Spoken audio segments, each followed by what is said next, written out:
have erupted in Georgia's capital, Tbilisi, after a former professional soccer player from the pro-Russian ruling party was sworn in as president.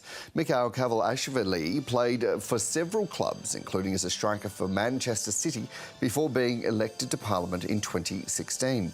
He won the presidency as the sole candidate on the ballot for the ruling Georgian Dream Party, but the four main opposition parties and election monitors have rejected the results, claiming it was rigged by a partisan electoral college. Mr Kavalashvili has vowed to unite the country despite his contentious appointment as president. I plan to be everyone's president, regardless of whether they like me or not.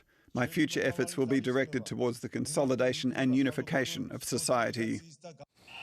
Outgoing President Salome Zurabishvili refused to recognise Mr Kavalashvili's victory in a speech to her supporters. She was elected as a member of the Georgian Dream Party in 2018, but broke away in recent years over its anti-West and pro-Russia platforms. She has agreed to vacate the presidential building, but not the position. 6 years ago, I swore allegiance to you on the Constitution, and this allegiance will not change. Wherever I am, in the presidential palace or outside the palace, I will be with you. Thousands of people gathered outside Parliament to protest Mr Kavalashvili's inauguration. Some held up red cards in reference to his former soccer career. The protesters have called for his removal from office. We are protesting not just rigged elections or, this so-called government, but we are protesting our European future. We are defending this. Our legitimate government is trying to appoint an illegitimate person who does not have any background in politics, diplomatics, economics, who does not know how to rule a country other than maybe score a goal once or twice in a match. Tinatin Japaridze is a Eurasia analyst at the Eurasia Group and joins us now from Washington, D.C. for more. Good morning, Tinatin. Thanks for your company this morning. Tell me, what's the situation on the ground there now?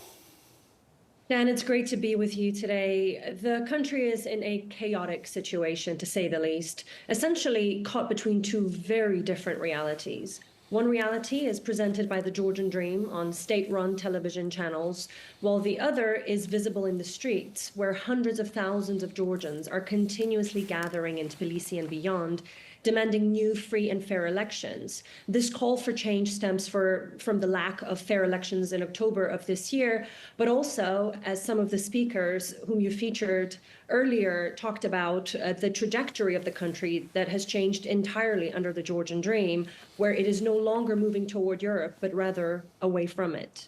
And this hasn't just happened overnight. This has been quite a few years in the making, hasn't it? Absolutely, absolutely. It started to become unbearable, really, probably about a year or so ago.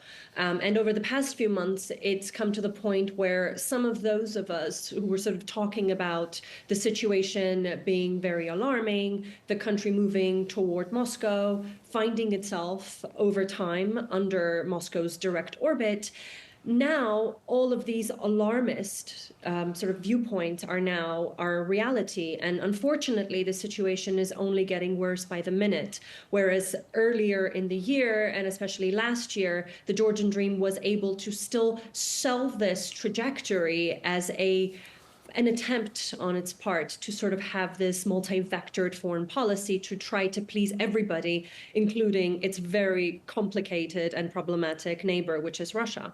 Yeah, when you say complicated and problematic, trying to appease everyone with one foreign policy sounds like almost impossible. What do we know about, the new president? Well, the new president was actually handpicked by the Georgian Dream's founder, Bidzina Ivanishvili, and a handful of lawmakers who essentially single-handedly installed him. Mikhail Kavalashvili is a far-right politician who became very well known, or rather infamous, I should say, for his hardline anti-Western statements as a leader of Georgian Dream's splinter group called People's Power. Although in general, the presidential post in Georgia is largely ceremonial, the choice of Ravishvili was interpreted by many, including in Europe, the US, and others, as yet another signal that Tbilisi is further distancing itself from the West and aligning more closely with Moscow. And what about the current president who has said she will vacate the presidential palace, but she won't give up the job? That's right. In contrast to the inauguration ceremony orchestrated by the single-party parliament that has not received legitimacy of the international community after the contested October elections, President Zurabishvili was elected in 2018 by popular vote, as you know. She has, over the past couple of years in particular, become synonymous with Georgia's Euro-Atlantic aspirations for many, most notably, as you recall, she played a pivotal role in the country's attainment of its EU candidate status, overcoming numerous challenges and the Georgian Dream's failure to meet several key prerequisites. And look, just finally, do you expect that these protests are either now or are soon to be at a critical mass point that might force there to be a rethink? Potentially. I mean, the protests will continue. There's no doubt about it, leading to an even deeper political polarization and government crackdowns on dissenting voices. This has the potential, of course, to escalate into even more violent repressions. I don't think somehow, Dan, that we are going to witness the Georgian Dream sort of suddenly having this moment of, epiphany and deciding to become democratic, to listen to the people, and to do what the people want them to do, and that is to remain on the country's sort of Euro-Atlantic trajectory, which is the only thing that the Georgian people were initially asking the Georgian Dream to do.